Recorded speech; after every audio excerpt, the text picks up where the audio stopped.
And that's also why a lot of spiritual teachers and stuff, like saying stillness and silence allows something to pop in.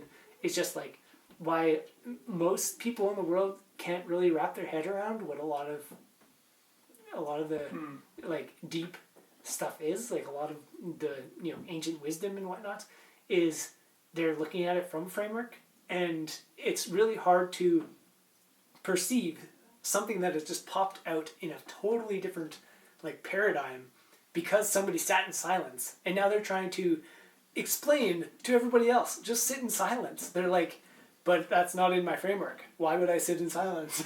And it's like, because things will pop in like this. Like you're asking me how this thing popped in. Yeah. And I'm saying sit in silence. And they're like, sitting in silence is not in my framework. What did you do? They point what did you do? Point to the thing and say, how did you get like, but which direction do I go to get to that thing that has no direction? How do I combine my perceptions and my paradigms so that I end up fusing and getting to that spot? Yeah. And then they're like, it's none of those. Just sit in silence and let it happen. And they're like, what is sitting in silence? It must be one of these. How do I fuse these to sit in silence? Yeah. And like hopefully just thinking that the hand thing is kind of crude analogy. When they're only 10%. Yeah, no, when actually like, all the mental gymnastics that can occur in an effort to reach a state of just being where things come in. And hence intellect and knowledge is like the biggest hole, and why a lot of the most intellectual people in the world who have like really crammed in all of these words and labels to all these things are usually like end up trapped and like they're not the most miserable, but they're like as miserable as anyone, and they have such a small chance of breaking out of there. And usually it's the same as somebody spontaneously healing from like an injury or something, is they have to effectively spontaneously heal from whatever knowledge and academic and intellectual mess they got into. Spontaneously combust. Yeah. It's like you have to spontaneously pop out of that because you strain yourself so much that it's like none of this is working. What do I do? And then it happens. The wording there too. The spontaneity that's necessary is so contracted and not at all happening because everything that happens has a reason. Yeah, justification. And a justification and a knowledge around it, so you can't actually have spontaneity, which is necessary for that thing to happen. Which is why they can end up so stressed and so, like just like everybody else in the world. But that stress comes from their own bottling up,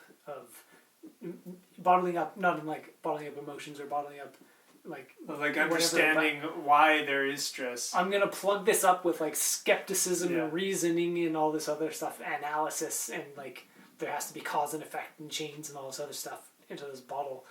And if it's not in my field of perception and it doesn't follow all of these rules, then it can't be real. And then you get all of everything that happened in ancient past of like, hey, maybe the Earth is round and the Earth isn't the center of the galaxy.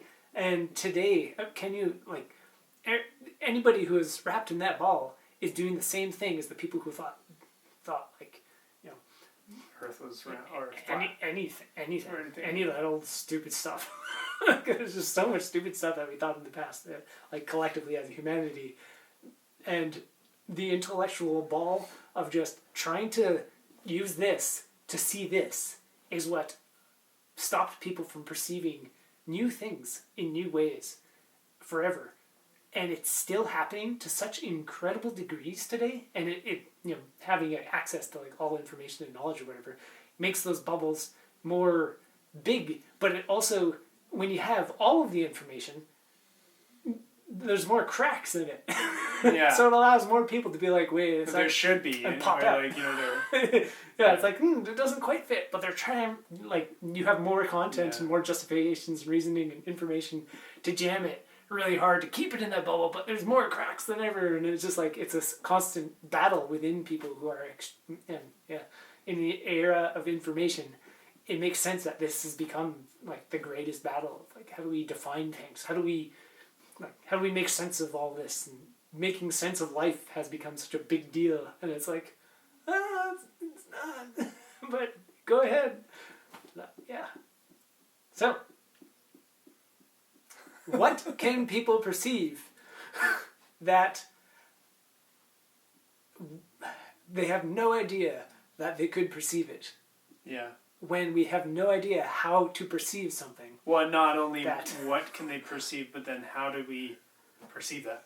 Yeah. And say a population does learn to perceive something that we currently don't perceive. Yeah. Which, in the past, like, if you look at anything from any ancient ways, there's like, everyone in the Buddhist time had supernatural powers. Jesus could walk on water.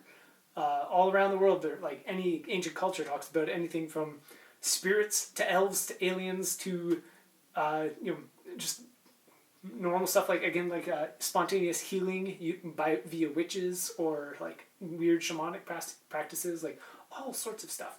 So there are different cultures in the world and different like paradigms and ways people live and all this other stuff that have all had and still have different ways of existing. And it's still within the paradigm of humanity as we know it.